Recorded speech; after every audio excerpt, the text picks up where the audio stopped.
Hello and welcome to ज़रा हट के। मुबश्शिर ज़ैदी, ज़रार खोड़ो और वसअतुल्लाह खान का सलाम कबूल कीजिए। मरी सानिया जो कि 7 और 8 जनवरी के दरमियानी शब हुआ, जिसमें 23 लोग अपनी जान से गए। उसके बाद एक फ़ैक्ट फाइंडिंग कमीशन बना, जो टॉप ब्यूरोक्रेट्स हैं पंजाब हुकूमत ने उनको इस बात पे मामूर किया कि वो एक हफ़्ते के अंदर अंदर इस सारे साने की जो फेलियर है उसका तयन करेंगे।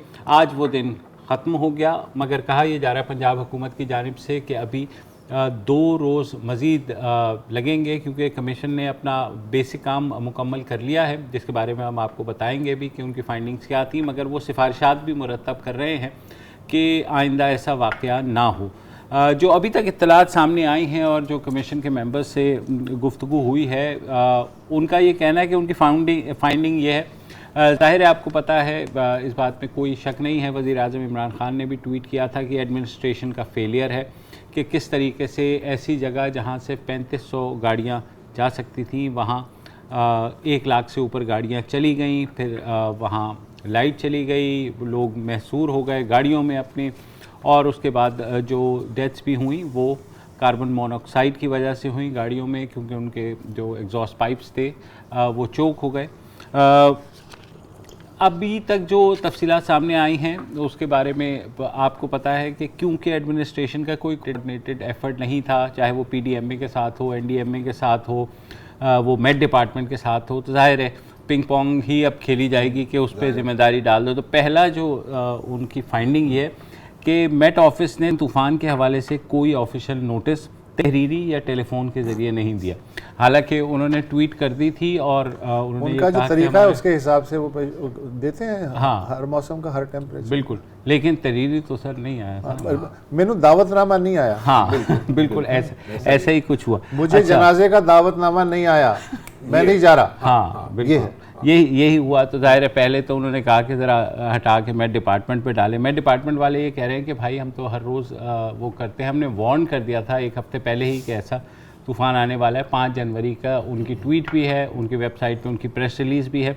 मगर ये जाहिर है क्योंकि कोई किसी किस्म की अल्हम्दुलिल्लाह कोऑर्डिनेशन नहीं होती, और ये इस्लामाबाद हाई कोर्ट में जो केस हो रहा है उसमें यही चीज़ें सामने आई कि जब चीफ जस्टिस अतर मिनल्ला ने लिताड़ा एनडीएमए को कि भाई आपने किया क्या है और आपका फेलियर है सबसे बड़ा ये। आपकी पिछली मीटिंग शायद 2018 में हुई। हाँ बिल्कुल, और फिर उन्होंने वज़ीर आज़म को भी कहा कि 1 हफ़्ते के अंदर अंदर आप जो नेशनल डिज़ास्टर मैनेजमेंट कमीशन है जो कभी होता था या है, उसकी भी मीटिंग बुलाएं। वो मीटिंग भी खैर अभी तक नहीं बुलाई गई है, 1 हफ़्ते का वक्त दिया था, जो कि वैसे मीटिंग बुला देते तो क्या कर लेता। हाँ कुछ नहीं करेंगे, लेकिन इसीलिए नहीं बुलाई शायद उन्होंने, इसीलिए नहीं बुलाई। लेकिन ये जो कोऑर्डिनेशन का मसला है, ज़ाहिर है किसी भी सानिया हो पाकिस्तान में कोई भी ऐसा हो तो सामने ये आता है कि लैक ऑफ कोऑर्डिनेशन है, कि दूसरे इदारे को नहीं पता होता कि पहला इदारा क्या कर रहा है और तीसरे इदारे को ये नहीं पता होता कि दूसरा क्या कर रहा है।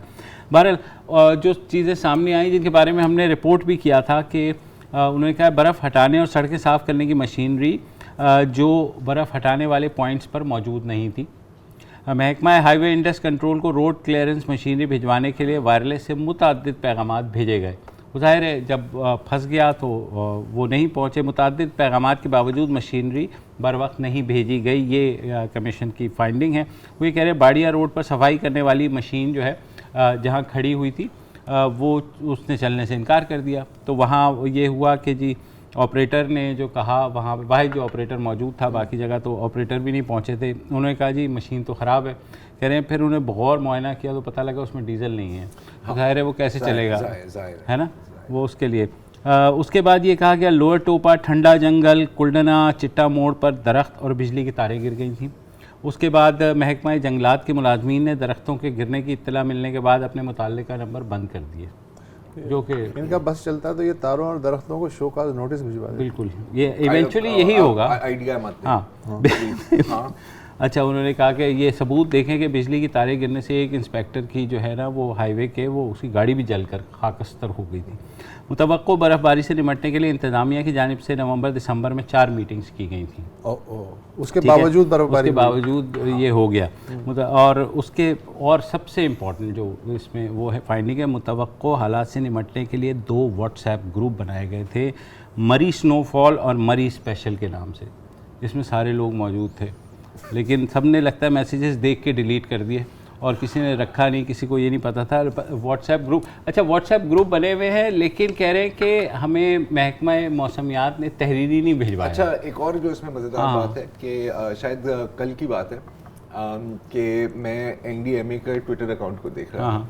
अच्छा, अब वो बाकायदा जो भी मेट डिपार्टमेंट की रिपोर्ट आती है ना, उसका वो लेटर हेड क्रॉप आउट करके वो अपने ट्विटर अकाउंट NDMA का से प्रेस रिलीज हो जाता है। जी कि सर देखें सर, मतलब काम साडी कर रहे कारकर्दगी। हैं, हमें बिल्कुल पता है कि कुर्तियाँ देखें। अब हवा चलने वाली है, अब बारिश होने वाली है, अब बर्फ गिरने वाली है। अगर आप लेकिन थोड़ा सा नीचे स्क्रॉल डाउन करें तो उससे पहले की जो ट्वीट है वो शायद ऐसा है कि जी हम अफगानिस्तान ये सामान भेज रहे हैं या इधर कहीं सामान भेज रहे हैं, वो कुछ कर रहे हैं।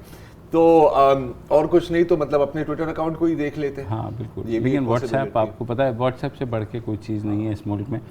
मरी उसमें भी memes बर्फबारी ही है पर उन लोगों की वैसे। हाँ, ये इंतजामात के हवाले से डिप्टी कमिश्नर ने नवंबर, दिसंबर और जनवरी में 3 बार मरी के दौरे किए सर। अब क्योंकि ये ब्यूरोक्रेट्स ने बनाया ना फैक्ट फाइंडिंग कमीशन, तो उन्होंने ब्यूरोक्रेट्स को तो सेव करना है कि जनाब। और हर एक से पूछा जा और की लिखना है यार, तू दस। हाँ अच्छा, और उसके अलावा फिर उन्होंने कहा कि हमने मरी में फंसे अफराद को 9,000 राशन के पैकेट्स भी दिए और 500 कंबल जो भी बर्फ फराहम। में फंसे हुए थे। जी बर्फ में फंसे हुए थे तो उनको, और उसके बाद निकाला। वो शेख रशीद ने कल प्रेस कॉन्फ्रेंस की और उन्होंने कहा कि अगर मैं ना जाता ना तो 23 की जगह 40 लोग मर जाते।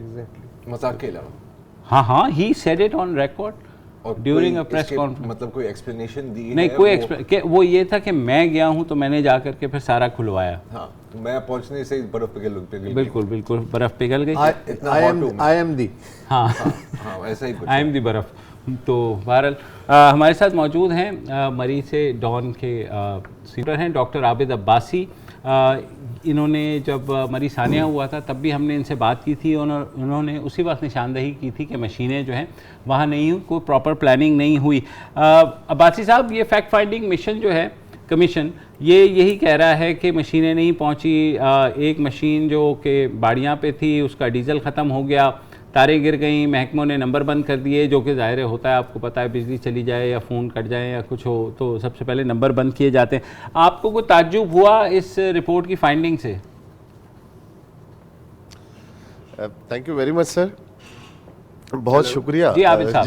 जी, ताज्जुब की बोल बात रहे हैं, आवाज़ नहीं। जी सर, ताज्जुब की बात सर यही है कि अनफॉर्चुनेटली हमारे मुल्क में हमेशा से ऐसा जी। होता रहा है कि हम जो असल इशू होता है उससे तवज्जो हटा के मुद्दा और लोगों पे डालते हैं। ये हकीकत है कि मरी की इंतज़ामिया बुरी तरह फेल हुई है और ये जो फैक्ट्स फाइंडिंग कमीशन है, जो कमेटी है, उसने राइटली उसको आइडेंटिफाई किया है कि पहली दफ़ा ऐसा हुआ कि कोई मशीन अपनी जगह से मूव नहीं हुई। और आपको याद होगा हमने पिछले प्रोग्राम में ये बात की थी कि मरी में जो मुख्तलिफ स्पॉट्स जो एलोकेट होते हैं उन मशीन्स के लिए, और उन जो नमक फेंकने वाली गाड़ियाँ होती हैं और जो मशीन रिमूविंग, जो स्नो रिमूविंग मशीन्स होती हैं, वो नहीं मूव हुई इस दफ़ा।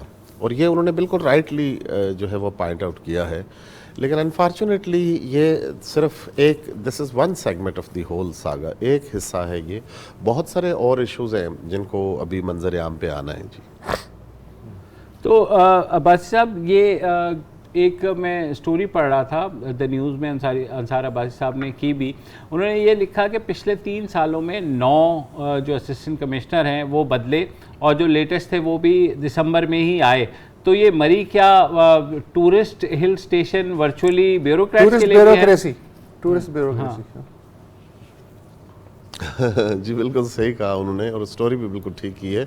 देखिए, पहले हमें माजी में अगर हम देखें, फिर हमें बात करनी पड़ेगी कि शहबाज शरीफ के दौर में बड़ा विजिलेंटली इस मौसम को मॉनिटर किया जाता था और बड़ा जो है वो इफ़ेक्टिवली इसको मैनेज किया जाता था। अब हमारे सुनने वाले ये सोचते होंगे कि हम शायद PMLN को सपोर्ट कर रहे हैं। अनफॉर्चुनेटली मैं तो कम से कम नहीं सपोर्ट करता, लेकिन जो हक़ाइक़ है हम उनको मसख़ नहीं कर सकते।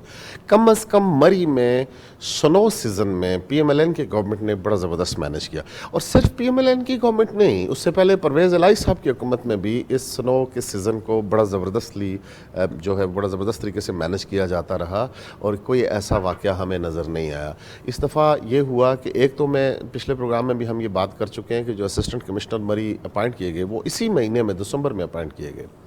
उससे पहले एक और बात कि तकरीबन 35 के करीब जो ट्रैफिक के लोग थे, ट्रैफिक पुलिस के लोग थे, उनको 15 दिन पहले यहाँ से रिमूव किया गया कि ये लोकल हैं और इन्होंने कोई आपस में बनाया हुआ होता है कोई कार्टेज टाइप ऑफ चीज़, तो कार्टेल टाइप ऑफ चीज़, तो उनको वहाँ से रिमूव किया गया। हकीकत ये है कि वो लोग जो मकामी थे वो थोड़ा बहुत ट्रैफिक के मामलात को समझते थे, लेकिन हुआ ये कि जीका गली से कुलडन्ना तक एक बात हम कर चुके हैं कि जो कैजुअल्टीज़ हुई वो कुलडन्ना से बाड़ियाँ रोड के ऊपर हुई, लेकिन चिगा गली से जो कुलडन्ना तक का रोड है उसके ऊपर रात को किसी महकमे का कोई एहलकार लोगों को बचाने नहीं आया, जहाँ सैकड़ों गाड़ियाँ फंसी रहीं। मेरे अपने ज़ाती तौर पे मेरी कुछ लोगों से बात हुई जो वहाँ पे फंसे हुए थे, जिनको मकामी लोगों ने रेस्क्यू किया। उन्होंने हमें बताया कि हम वहाँ पे फंसे रहे तकरीबन 7 से 8 घंटे तक, और किसी महकमे का कोई एहलकार हमारी मदद के लिए वहाँ नहीं आया।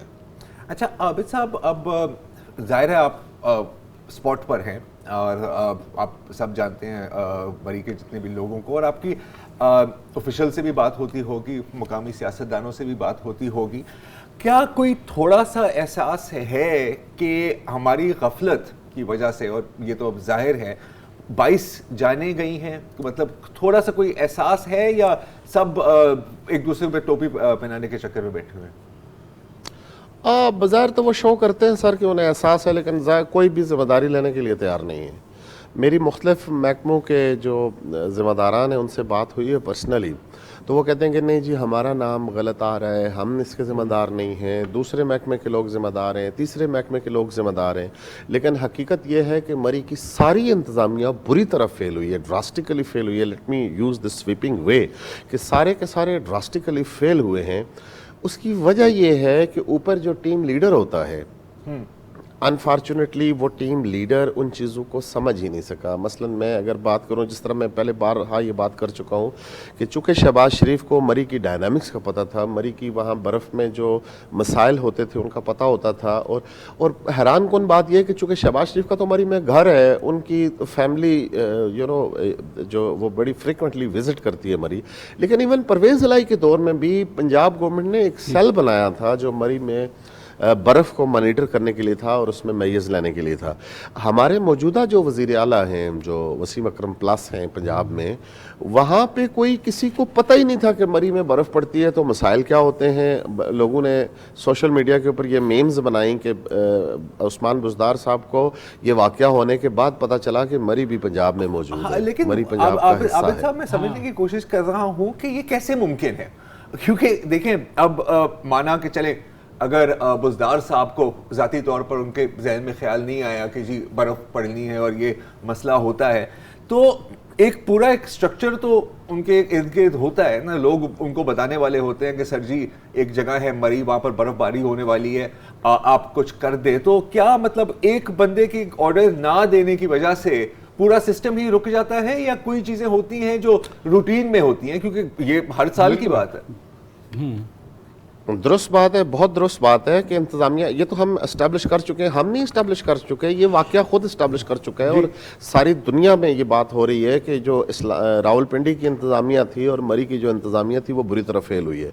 मसलन हम पिछले प्रोग्राम में ये बात कर चुके हैं कि चलें हम उस्मान बुज़दार साहब को नहीं लेते इस मामले में, लेकिन ये बात तो हकीकत है कि 6 मेजर पॉइंट्स होते थे जहाँ पर मशीन्स इंस्टॉल होती थी, वहाँ पे खड़ी की जाती थी prior to the snow falling, the actual snow falling, और वहाँ पे नमक की गाड़ियाँ होती थी। उनमें से एक सिंगल गाड़ी भी नहीं मूव हुई, और बाड़ियाँ में जो गाड़ी खड़ी थी उसके पास डीजल नहीं था। सिर्फ बाड़ियाँ में नहीं सर, 3 जगहों और पर भी ये बात आई है सामने मुख्तलिफ हवालों से कि वहाँ पे उन गाड़ियों के पास ड्राइवर मौके पे मौजूद नहीं था, मशीन वहाँ खड़ी थी और उस मशीन में डीजल नहीं था मूव करने के लिए। तो एक विजिलेंटली किसी ने ये रोल नहीं प्ले किया। जिन इदारों की ये जिम्मेदारी थी कि वो उन मशीन्स को मूव करते पहले से, उन इदारों ने मूव नहीं किया। और जो रिपोर्ट्स आ रही हैं अभी तक हमें रिपोर्ट, चूँकि अब जो इंक्वायरी रिपोर्ट है वो ऑफिशियली सबमिट तो नहीं हुई, लेकिन मुख्तलिफ ज़राए से जो बातें आ रही हैं उसमें वो उनको फिक्स कर रहे हैं, वो ये बात कर रहे हैं कि मशीनें मूव नहीं हुई।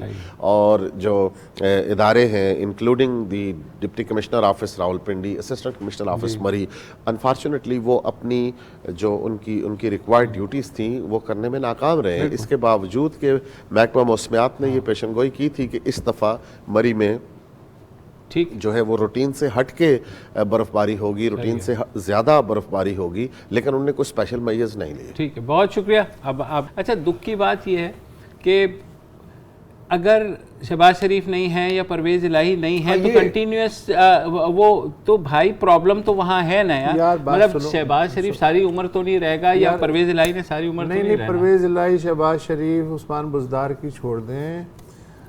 आप लोग क्यों नहीं ध्यान देते कि रोज़ाना इस तरह की खबरें आती हैं कि वज़ीर आज़म की खुसूसी हिदायत पे रेल ज़ख्मियों के लिए इमदाद भेज दी गई। यानी वज़ीर आज़म अगर खुसूसी हिदायत ना दें तो ज़ख्मियों तक इमदाद नहीं पहुँचेगी। इस तो फिर स्ट्रक्चर कहाँ है बीच वाला? नहीं, जाहिर है कि नहीं, खुसूसी तरह वो उस पे उनकी हिदायत पे। हाँ, तो पूरा मुल्क हिदायत पे चल रहा है। जैसे बादशाह होता है ना, हाँ, फलां को 9 लखा दे दो, फलां को जो है हाथी के पांव तले दबवा दो, ये है वो है, जहनियत वही है।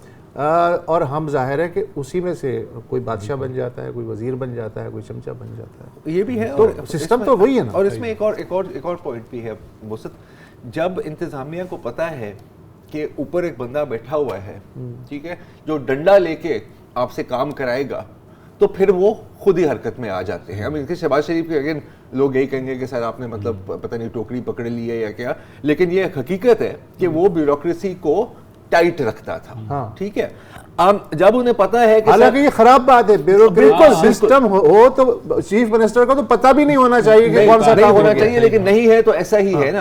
अब उन्हें पता है कि सर किसी ने ना हमें पूछना है ना हमें देखना है, हमें काम करने की क्या जरूरत है। ये वैसे है ना कि जब टीचर क्लास से बाहर चली जाती है तो आपको पता है ना पीछे क्लास में क्या होता था। ये वही सबसे कमाल जो सेंटेंस आता है ना हर फाइल पे, नीडफुल, डू द नीडफुल, हाँ, do the needful, kindly do the needful. Do the needful जो है अफसर से लेके चपरासी तक जो है वो हर आदमी लिखता चला जाता है। लिख रहा होता है लेकिन ट्रांसलेट नहीं होता है एक्शन में।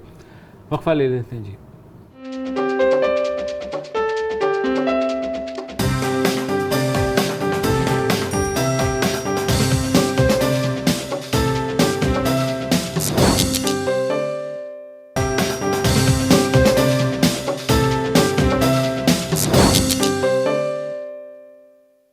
Welcome back. मरी में जो सारा कुछ हुआ उसमें एक वजह ये भी बताई जा रही है कि वहाँ जो नाजायज़ तजावुज़ात हैं या जो बिल्डिंग, हाँ तजावुज़ात तो बहरहाल नाजायज़ ही होती है, तो जो उसके अलावा जो बिल्डिंग्स बनी हुई हैं और 1+3 की इजाज़त है मगर होटल जो हैं 8-8 मंजिला बन गए हैं। तो ये भी डॉक्टर आबिद अब्बासी साहब हमें समझाइए कि ये फाइंडिंग तो आ गई, मगर ये चीज़ तो कितने अरसे से वहाँ चल रही थी और इसमें अल्हम्दुलिल्लाह ना शहबाज शरीफ की हुकूमत ने कुछ किया था ना परवेज़ इलाही की हुकूमत ने कुछ किया था। ये तो ओवर द ईयर्स बनती जा रही थी सबकी नज़रों के सामने। और निशानदेही तो भाई साहब कर दी, अब इनको बुलडोज भी करेंगे या नहीं करेंगे उसका भी कुछ उन्होंने बताया या नहीं बताया? अच्छा सर, उन्होंने अपनी फाइंडिंग में ये बात की है कि जो गैर कानूनी तामीरात हैं इनको रिमूव किया जाए, इनको गिराया जाए। आप देखिए सर, एक तरफ जब नस्ला टावर कराची में कोई हमें मालूमात मिलती हैं कि 300 फुट की वहाँ पे वायलेशन थी और पूरी इमारत को गिरा दिया गया। मरी में एक बड़ा जो है वो अनफॉर्चुनेटली एक बड़े तवील अरसे से ये इशू बड़ा रेज रहा। अंग्रेज़ दौर में मैं हिस्टोरिकली अगर आपको बताऊं कि अंग्रेज़ों ने पाबंदी लगाई हुई थी कि मरी में अगर आप दूसरी बनाएंगे तो वो लकड़ी की होगी, क्योंकि ये पहाड़ मिट्टी का है और ये वज़न नहीं बेयर कर सकता। जब तक अंग्रेज़ों की मरी में सेटलमेंट रही उन्होंने पक्के वाशरूम पर पाबंदी लगाई रखी।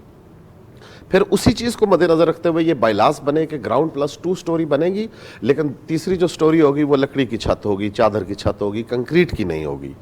लेकिन ऐसा हुआ सर कि गुज़श्ता अदवार में 8-8 मंजिला कंक्रीट की इमारतें बनी और एक होटल में 150 कमरे बने और उन 150 कमरों के साथ एक सिंगल गाड़ी की पार्किंग नहीं बनी, रोड के ऊपर पार्किंग हुई।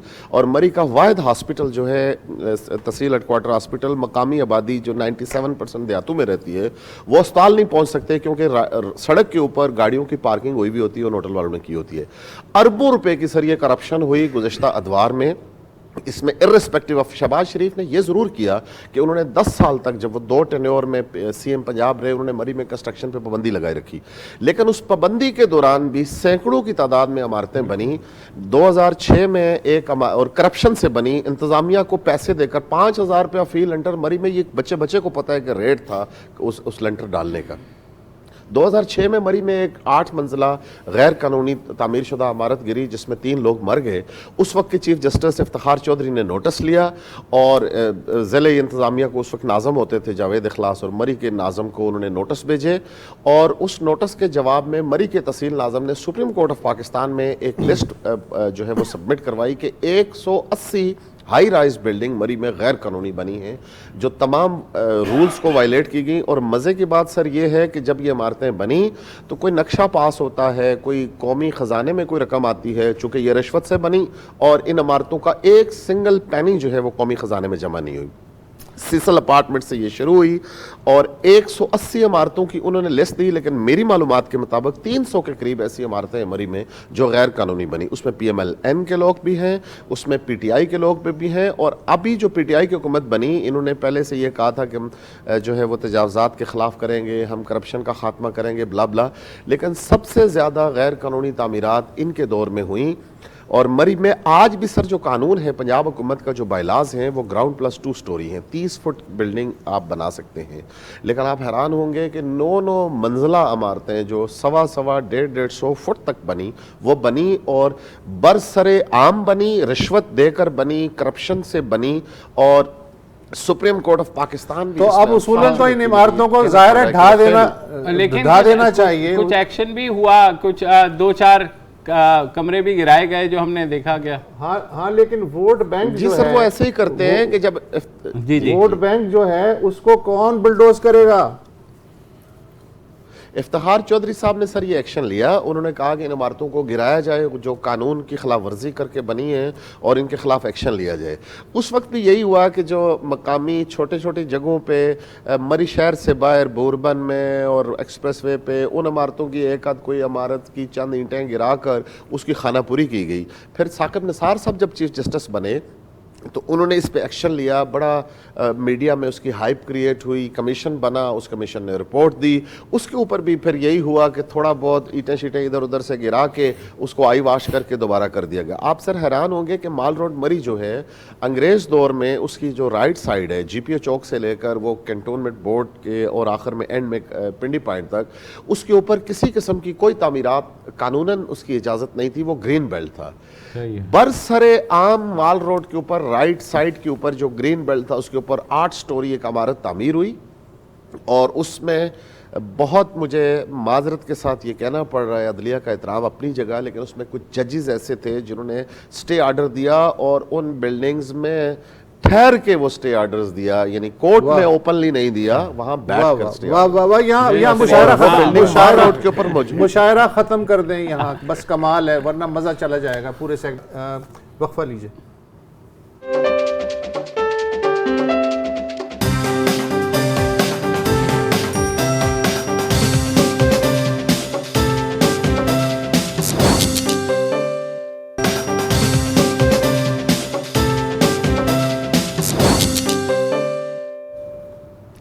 Welcome back. और पाकिस्तान में अगर क्रिकेट के अलावा आप किसी खेल की हालत देखें तो वो ऐसी ही है कि हॉकी जैसा गेम जो कि हमारा नेशनल गेम कहलाता है, वहाँ पर भी फंड्स नहीं होते, दूसरे स्पोर्ट्स को तो छोड़ दें।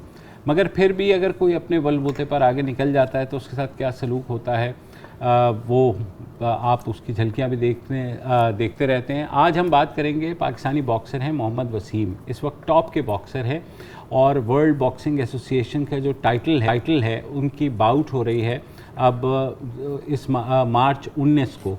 और अभी तक जो है तकरीबन तमाम बड़े इवेंट्स में वो मेडल्स जीत चुके हैं, चाहे वो गोल्ड मेडल हो, सिल्वर हो, और उनके प्रोफेशनल रिकॉर्ड है वो भी बहुत ज़बरदस्त है। यानी उन्होंने जो ज़्यादातर उनके विन्स हैं वो नॉकआउट्स के ऊपर हैं। पहले उनके प्रमोटर एक कोरियन थे और अब जो है मशहूर बॉक्सर आमिर खान जो हैं वो अब उनके प्रमोटर बन गए हैं। तो hopefully he'll be doing great जैसे वो कर रहे हैं। मगर एक मैं इंटरव्यू देखा आज उनका और ज़रा आप जिसमें वो अपनी कहानी सुना रहे हैं कि उनके साथ क्या हुआ, तो पहले वो सुन लीजिए। कहते हैं ना लाइट, ना खाना, ना बिजली, और मच्छरों के साथ लड़ना, सुबह रिंग में लड़ना, हमारी तो ज़िंदगी थी स्ट्रगल बॉक्सिंग में। जी, ये जिंदगी वो की स्ट्रगल struggle थी box। जिसके साथ वो हुआ। उसके बावजूद पाकिस्तान बॉक्सिंग फेडरेशन इनसे कह रही है कि जी जो भी आप करेंगे 20% हमें दे दें। हाँ, मतलब हर बंदा बस खाने के लिए बैठा हुआ है। एग्जैक्टली और जिन्होंने दिया मतलब इन्हें देना पड़ा, और वो जो फेडरेशन के सदर हैं खालिद साहब और जो सेक्रेटरी जनरल हैं नासिर टुंग, वो अभी भी हैं। फुटबॉल फेडरेशन का जो सॉरी बॉक्सिंग फेडरेशन का जो बजट है वो तकरीबन 25 लाख है बस। तो वो उसमें ज़ाहिर है बाकी जब अफसरान हैं, आपको पता, आपने ओलंपिक का हमारा देखा था ना कि सर, एथलीट बिल्कुल। कितने थे और ऑफिसर्स कितने थे, तो वो उसी तरीके से डिस्ट्रीब्यूट होता है। हमारे साथ मौजूद हैं हमारे स्पोर्ट्स के एडिटर हैं गफ़ार। गफ़ार, ये बताइए कि आपको ये वसीम की कहानी सुन के कुछ सरप्राइज़ तो नहीं लगा? बहुत बहुत शुक्रिया मुबश्शिर साहब, दरार साहब, मुस्तफ़ा साहब। देखें, मोहम्मद वसीम के बारे में जब भी मैं बात करता हूँ तो एक बड़ी ज़ाती भी जो है खुशी इसलिए होती है कि मेरी जो 13 साल की जर्नलिज्म है उसमें जो शुरू के 6-7 साल थे, स्पेशली जो फील्ड रिपोर्टिंग के थे, मैंने मोहम्मद वसीम को तब कवर किया जब मोहम्मद वसीम को कुछ जानता नहीं था। और कराची के नेशनल जो कोचिंग सेंटर है वहाँ पर जिस तरह उन्होंने कहा, मुझे याद है कि एक बिरयानी का डब्बा भी एक दफ़ा मुझे कभी इन्होंने दिखाया था कि देखो हमें खाने को क्या मिलता है यार। और वो जिम्नेजियम भी मुझे याद है जहाँ ये ट्रेनिंग करते थे, फटे पुराने किस्म का वो बॉक्सिंग रिंग। और ये सिर्फ मौज़ा ही है कि इन हालात में मोहम्मद वसीम जैसा बॉक्सर इंटरनेशनली गया। 12 उसके इंटरनेशनल एमेचर के गोल्ड मेडल्स हैं, जिनमें से 2 या 3 गोल्ड मेडल्स हैं, और 13 में से 12 प्रोफेशनल फाइट वो जीता हुआ है। और इस वक्त आप मेरे ख्याल है पाकिस्तान में किसी को शायद पता होगा कि डॉन में स्टोरी छपी हुई है और हमने भी टीवी पे काफी मर्तबा चलाया, लेकिन हार्डली किसी पाकिस्तानी को पता होगा कि बॉक्सिंग की फ्लाई वेट कैटेगरी जिसको वो खेलते हैं, इस रैंकिंग में वो दुनिया का नंबर 1 बॉक्सर है, बिल्कुल। नंबर 1 बॉक्सर, जो ये पाकिस्तान में शायद ही किसी को ये बात पता होगी। और जो उन्होंने बातें की, देखिए बिल्कुल ठीक है। कोरियन प्रमोटर ने जब मोहम्मद वसीम का ऑफर की और जब उन्हें रखा, तो मैंने इस स्टोरी पे जब आपने मुझे बशीर साहब शेयर की और मैंने इसको थोड़ा फिर वसीम से बात भी की, थोड़ा बहुत पता किया, 3 साल तक जनाब वो 20% का ये टैक्स देते रहे एक तरह से, 3 साल तक। और उसके बाद मोहम्मद वसीम जब थोड़ा सा उकता गए, और अच्छा जिन्होंने आपने जिन फेडरेशन के लोगों का नाम लिया, एक्चुअली ये लोग भी अभी आए हैं लेकिन कोई खास इतना काम तो नहीं कर रहे। उस जमाने में फेडरेशन में कोई और लोग थे, ये बिल्कुल पुरानी बात है, आई थिंक गालबन मुझे लगता है 7 से 8 पुरानी बात है। और उस वक्त जो है वो नए ऑफिस चलते हैं, उसके बाद पैरेलल बॉडीज बनी, बॉक्सिंग के अंदर 2 हमारे जो है वो एसोसिएशन बन गई, और इस वक्त बॉक्सिंग पाकिस्तान में लिटरली फिनिश हो चुकी है। मोहम्मद वसीम के अलावा ना तो हमें किसी बॉक्सर को अब खेलते हुए देखने का मौका मिलता है, ना कोई इवेंट्स होते हैं, और ना कोई बात है। और ये भी मैं आपको बता दूं, बशीर साहब की एक बड़ी अहम शख्सियत की कॉल करने पर बॉक्सिंग फेडरेशन को जब वो गई, तो उसके बाद ये सिलसिला रुका था जब मोहम्मद वसीम ने उकता कर जब किसी को शिकायत की, वरना शायद ये अब तक चल रहा होता। मोहम्मद वसीम ने तनहा ये सारी कामयाबियां जो है वो हासिल की हैं। कोरियन प्रमोटर उनके पीछे खड़ा था, किसी पाकिस्तानी प्रमोटर ने, किसी पाकिस्तानी कंपनी ने, किसी पाकिस्तानी कॉर्पोरेट इदारे ने उसके ऊपर हाथ नहीं रखा, किसी को उसके पोटेंशियल का नहीं पता था। अब यही सबसे बड़ा रोना है इस सिस्टम का कि मोहम्मद वसीम का टैलेंट, इस हीरे को तराशा एक कोरियन प्रमोटर ने, जो उसको इंग्लैंड भी लेके गया, उसको उसने अमेरिका में भी ट्रेनिंग कराई, कोविड के अंदर भी वो उसको जो है इंटरनेशनली। मुझे याद है मोहम्मद वसीम ने लास्ट टाइम मेरे इंटरव्यू में रिप्ले में कहा था कि शायद उनके जो डाइटिशियन है ना, जो सिर्फ उनको बताते हैं खाना क्या है, 5,000 से 6,000 पाउंड तो सिर्फ वो शख्स प्रमोटर उसको पे करता है। ये इतना मुश्किल और इतना महंगा खेल है, लेकिन हमें अपने हीरो की कदर खुद नहीं पता। अल्लाह भला करे उस कोरियन प्रमोटर का जो मोहम्मद वसीम को उठाकर यहाँ से बाहर ले गया और उससे 12 फाइट जीत ली। पाकिस्तान का नाम इसलिए आता है बशीर साहब कि वो पाकिस्तान के लिए पाकिस्तान में पैदा हुए मोहम्मद वसीम, वरना I am very sorry to say हमारे एज अ मुल्क उसकी जीत में कोई कंट्रीब्यूशन नहीं।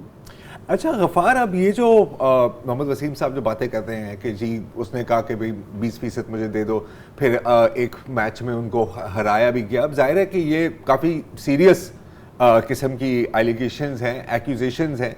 आप अच्छी तरह से हमारी फेडरेशंस को जानते हैं कि वो किस तरह चलती हैं या नहीं चलती। क्या आपको थोड़ी सी भी उम्मीद है कि कुछ एक्शन लिया जाएगा, किसी को जवाबदेह किया जाएगा, और ये जो मसले मसाइल हैं इनको कुछ हद तक बेहतर करने की कोशिश की जाएगी, या ऐसा कुछ नहीं होने वाला? मुबश्शिर साहब अभी फरमा रहे थे, हमारा कौमी खेल हॉकी है और उसके सेंट्रल कॉन्ट्रैक्ट की एक कैटेगरी जो से 3-4 प्लेयर्स हैं उनको 50,000 और जो लोएस्ट है उसको 20,000 मिलते हैं। आपको पता है 2 महीने से उनको वो पेमेंट्स भी नहीं हुई हैं। शाबाश। ये हमारी फेडरेशन का हाल है। तो अब आप बॉक्सिंग फेडरेशन को तो भूल ही जाए ना सर, वहां तक तो किसी का नाम नहीं आता, ना उसकी तरफ किसी की तवज्जो है, ना वो लाइमलाइट में है सर, कुछ नहीं होगा। तो वो जो फेडरेशन में बैठे हुए हैं 20-20 साल से एक ही बंदा बैठा हुआ है, वो क्या है, अदालत के स्टे पे चल रहे हैं? देखिए पाकिस्तान में ये पीओए से मामला शुरू हुआ मुर्शिद साहब, क्योंकि जना आरिफ हसन साहब जो कि मौजूद हैं पीओए की सीट पर, गालिबन उनको अब तीसरा टेन्योर है, उनके 12 साल हो गए हैं। देखिए वहां से ये सिलसिला ड्राइव होता है। बाद में जो फेडरेशन के अंदर लड़ाइयाँ शुरू हुई ना, उसकी वजह यही थी कि कोई एक पीओए को सपोर्ट करता था, दूसरे पीओ के अगेंस्ट ये छड़ी हुई। कम से कम 3 से 4 ऐसी फेडरेशन हैं, अब उनमें फुटबॉल भी शामिल है। अब देखिए दुनिया का सबसे बड़ा खेल फुटबॉल, उसके बेस्ट प्लेयर की अनाउंसमेंट भी अब से कुछ देर बाद होने वाली है। FIFA football player of the year Mohamed Salah भी उसके अंदर मौजूद है, मिस्र से उनका ताल्लुक है।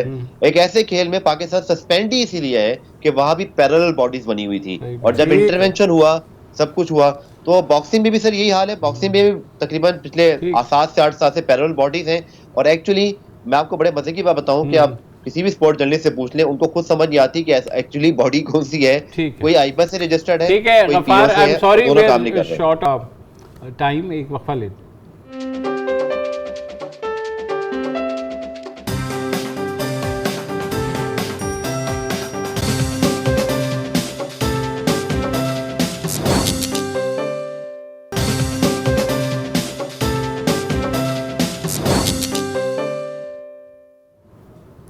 Welcome back.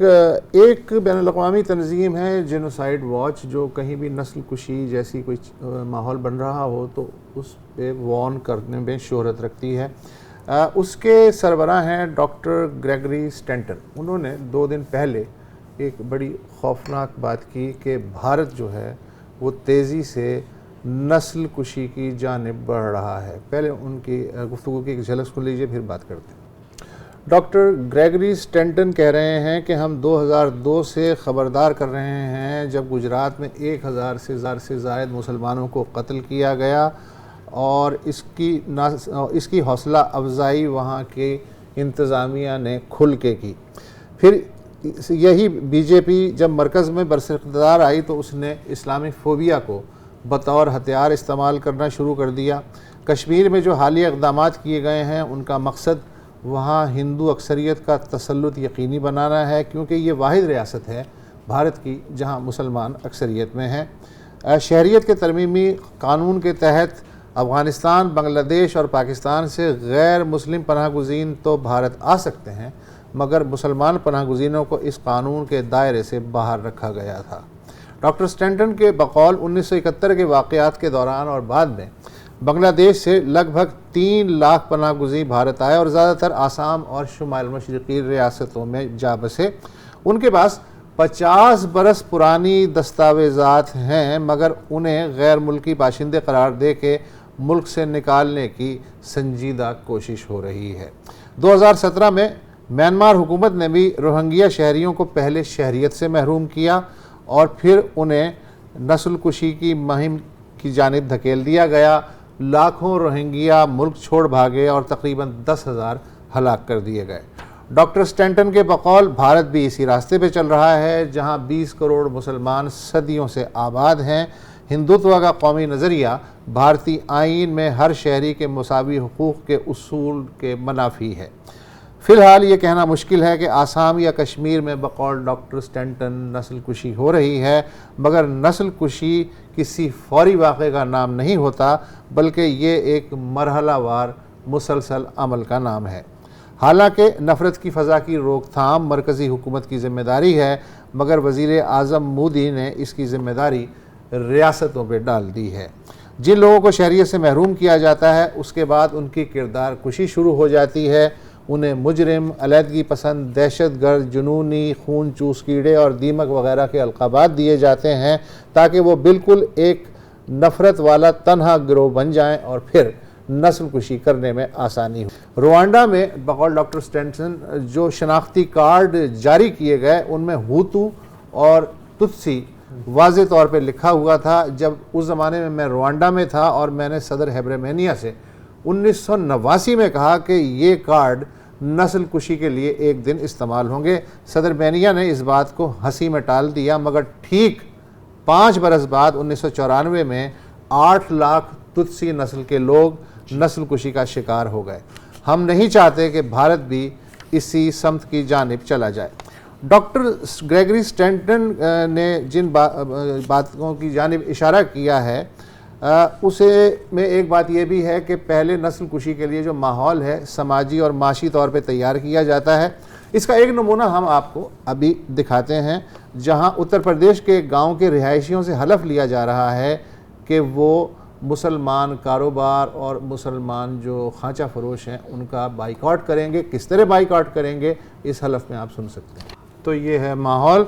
उत्तराखंड के दारुल हुकूमत हरिद्वार में गुज़िश्ता माह जो इज्तिमा हुआ और जिसमें मुसलमानों की नस्ल कुशी पे इज्तिमाई ज़ोर दिया गया, उसकी सरकारी सतह पर मजम्मत की बजाय उसका दिफा किया जा रहा है। मसलन उत्तर प्रदेश के डिप्टी वज़ीर आला केशु प्रसाद मौर्य का ये बयान ध्यान से सुनिएगा। ये हैं यूपी के डिप्टी वज़ीर आला। अगरचे हरिद्वार में नस्ल कुशी पे उकसाने वाले पंडितों और महंतों के खिलाफ पुलिस ने बज़ाहिर FIR दर्ज कर ली, मगर इन्हें गिरफ्तार करना कितना मुश्किल काम है और पुलिस बेचारी कितनी बेबस नज़र आती है, इसकी एक झलक देखिए। यानी भारत एक भयानक ख्वाब की भयानक ताबीर की जानिब बढ़ रहा है। अच्छा, ये जो अभी जो अलर्ट जारी किया है जेनोसाइड वॉच में ने, ये हरिद्वार के बाद किया है। वैसे दिसंबर 2020 में भी इन्होंने एक जेनोसाइड अलर्ट इशू किया था, और अगर आप उसे पढ़ें तो बहुत दिलचस्प है, क्योंकि 10 मरहले उन्होंने आइडेंटिफाई किए हैं और ये सब कुछ साथ साथ चलता है। और भी इस पे बहुत बात करनी थी, क्योंकि ये जो SOP आप देख रहे हैं ना, क्योंकि ऐसा नहीं होता कि आप सुबह जागते हैं और आप कहते हैं कि जी आज से नस्ल कशी शुरू, हमने कत्ले आम करना है, चाहे वो मैं बचपन का दोस्त हो, मैंने उसको कत्ल करना है। एक पूरा एक प्रोसेस होता है। और रवांडा का आपने जिक्र किया, अगर आप नाटसी जर्मनी से ले लें और आप रवांडा को लें और आप आज के भारत को लें, तो कुछ थीम्स हैं जो 100% मिलती हैं। अब ज़ाहिर अभी शो का वक्त ख़त्म हुआ चाहता है, लेकिन कल मौका मिले तो मैं आपको बाकायदा इसकी प्रूफ्स और एविडेंस और तस्वीर के साथ दिखाऊंगा। आज के लिए इतना ही जी, इजाज़त दीजिए, खुदा हाफिज़। अस्सलाम वालेकुम। अगर आपको हमारे शो पसंद आया है तो प्लीज़ हमारे YouTube चैनल को सब्सक्राइब करें, और अगर मुनासिब समझे तो इस वीडियो को लाइक भी कर लें, तो कोई हर्ज नहीं है, और शेयर भी कर लें और कमेंट भी कर दें जी, वरना वो सब ऐसे ही लिखते रहेंगे। और ये जो दोनों कह रहे हैं ये कर लें जी प्लीज़, नहीं तो हमें भी घर जाना है, मैं आपके कंप्यूटर में नहीं रहना 24 घंटे। सही बात।